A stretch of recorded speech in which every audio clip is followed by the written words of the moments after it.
கோயிலா முருகேசன் எல்லா பாயிண்ட்டையுமே சொல்லி விட்டாரு. அது போல எங்க அண்ணன் பாசமிகு அண்ணன் சிவாஜி அண்ணன் அதை கண்டிப்பா எல்லா பாயிண்டையும் சொல்லி விட்டாரு. ஆளுமை மிக்க பெரிய பெரிய ஆட்கள்லாம் இருக்கும்போது சொல்றதுக்கு ஒண்ணும் இல்ல. இந்த கம்பராமாயணம் உண்மையிலே இந்த பத்மாவை பத்தி நான் கட்டாயம் சொல்லியே ஆகணும். ஏன்னா ஊதாரிய கட்டின உத்தமி உண்மையிலே குடும்பத்தை பத்தியே நினைக்காத ஒரு ஆளு. இந்த பிள்ளை குடும்பத்துக்காகவே வாழ்றது இல்ல. மனோவரி சார் சொல்றது மாதிரி அவர் சொல்லிட்டு போயிட்டாரு, டீச்சர்லாம் மனசுக்குள்ள கொந்தளிச்சுக்கிட்டு இருப்பாங்க, நிறைய இருக்கு ஒரு நாளைக்கு வேட்டு. அதனால உண்மையிலே எனக்கு இந்த பிள்ளை ரொம்ப பிடிக்கும். எப்பயுமே வீட்டுல ஒரு நாள் கூட இருக்காதுங்க. உழைப்பாளி. ஒரு குடும்பத்தை எப்படியெல்லாம் பணம் சம்பாரிச்சு ஒரு கஷ்டம் இல்லாம வைக்கணுங்கிறதுக்கு ஒரு முன்னுதாரணமான பிள்ளை. அதனால அந்த பிள்ளையை நான் சிறப்பா வாழ்த்துறேன். ஆலையில வந்து ஊதாரி கிடையாது.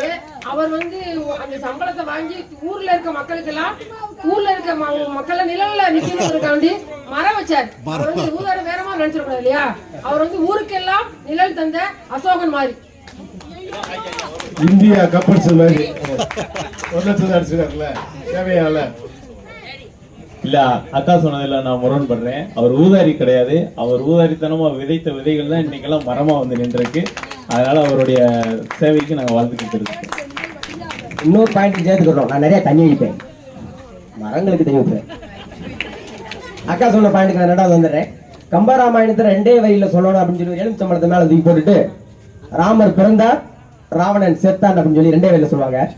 அதே மாதிரி இங்க நம்ம நேதாஜி அறக்கட்டளை சொல்றோம்னா நானும் 2 வரியில சொல்ல முடியும். மனிதர்கள் உறவுகளை அனாதையாக்கினார்கள், ஆண்டவன் மண்ணில் மனிதனாக பிறந்தான். அவதான் வஞ்சராஜனும் எங்க அக்கா எப்படிங்கிற நிறுவனமும் நம்ம சொல்லி ஆகணும்ல. உனக்கு உண்மை சொல்லிட்டோம்னா அது என்னன்னு சொல்லணும். பைபிள்ல ஒரு வாசகம் இருக்கு, ஏசு கிறிஸ்துவும் அந்த சீடர்களும் உரையாடிக்கிட்டு இருக்க மாதிரி. அப்பா நீங்க இல்லாதவங்களுக்கு உணவு கொடுத்தீங்க, அதுக்கு நன்றி. இல்லாதவங்களுக்கு ஆடை இல்லாதவங்க ஆடை கொடுத்தீங்க, ரொம்ப நன்றி. நோய் வாய்ப்பட்டிருந்தவங்களை நீங்க பராமரிச்சீங்க, ரொம்ப நன்றி அப்படின்னு சொல்லி ஏசு கிறிஸ்து சொன்னப்ப அந்த சீடர்கள், ஐயா நாங்க எல்லாம் இதெல்லாம் நாங்க செஞ்சோம், இது எப்படி உங்களுக்கு தெரியும், நீங்க எங்க இருந்தீங்க அப்படின்னு கேட்டப்ப அப்ப இயேசு கிறிஸ்து சொன்னாரு, யாரெல்லாம் பசித்திருந்தார்களோ அந்த பசித்தவனாக நான் இருந்தேன், யாரெல்லாம் ஆடை இன்றி இருந்தார்களோ அந்த ஆடை இல்லாத இருந்தவன நானே இருந்தேன், யாரெல்லாம் நோய் வாய்ப்பட்டிருந்தார்களோ அந்த நோய் வாய்ப்பட்டவனாக நான் இருந்தேன் என்று சொன்னார். அப்படிப்பட்ட அனாதைகளையும் ஆதரவற்றவர்களையும் நோயின்றி வைப்பவர்களையும் முதியோர்கள் நாங்க ஒரு ஆள் வீட்டுல வச்சு பாக்குறதே பெரிய கஷ்டம்.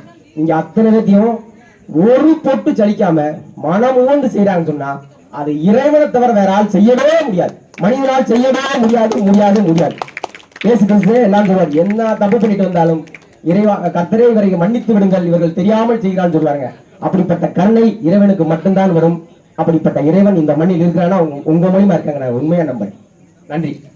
இவன் ஊராளி அல்ல, மரங்களை காக்கும் போராளி. வாழ்த்துக்கள். அக்கா சொன்ன பாயிண்ட்டுக்கு நான் வந்துடுறேன். ஒரு 1000 ஏக்கர் நெல் வயல் இருக்கு அப்படின்னு சொன்னா அந்த 1000 ஏக்கர் நெல் வயலும் சரியா விளைச்சல் விளையணும்னா யாராவது ஒரு சில ஏக்கரை விட்டு கொடுத்துட்டே ஆகணும். ஆகையால இந்த சமூகம் நல்லா இருக்கணும்ன்றதுக்காக என்னுடைய வாழ்க்கையை கொஞ்சம் விட்டு கொடுத்துருக்கேன், வேற ஒண்ணு. நன்றி. கம்பெனியை விருது பெறாங்க அப்படின்னா உண்மையிலே ஆம்பளைகளுக்கும் அதுக்கு தகுதி இருக்கா இல்லையான்னு தெரியல. முழுசா பொம்பளைகளை வச்சதே நீங்களும் சேர்ந்து இப்ப விருது வாங்கிட்டு இருக்கேன்னு நான் நினைக்கிறேன். உண்மையில பெண்கள் வீட்டுல பொறுப்பா இருக்கிற குடும்பத்துலதே உண்மையான தம்பதியரா இருக்கிறாங்க. இதுதான் உண்மை. அதனால பெண்கள் தகுதியா இருக்கிற தம்பதிகள் இப்ப 2 பேரும் சேர்ந்ததுனால தம்பதியர் ஆயிட்டாங்க. சொல்லுங்க, இத பாத்துக்கா கம்பன் தந்த வரலாறு கூப்பிட்டு வச்சு செய்யறதா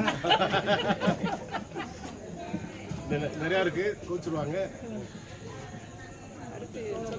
ரூபா வாங்க வாங்க, உங்களுக்கு தேடிட்டே இருந்துவாங்க. அடுத்தபடியாக மரியாதைக்குரிய சுல்தான் சையத் இப்ராஹிம் என்னுடைய அன்பு மகனுக்கு இந்த விருதை வழங்குவதிலே நான் பெருமையில் வருகின்றேன். மரியாதைக்குரிய திருமதி பர்சானா பர்வீன் அவர்களையும் மேடைக்கு அழைக்கின்றோம். அவர்களுக்கு இந்த நேதாஜி விருது வழங்கி கௌரவிப்பதிலே நாங்கள் பெருமையில் அடைகின்றோம். மரியாதைக்குரிய கவிதா அவர்களும் மரியாதைக்குரிய சான்சி ராணி அவர்களும் ஜிவாஜி அவர்களும் இந்த விருதுகளை இணைந்து வழங்குகின்றார்கள்.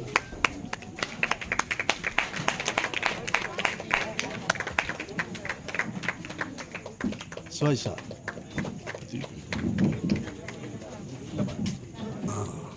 ஓகே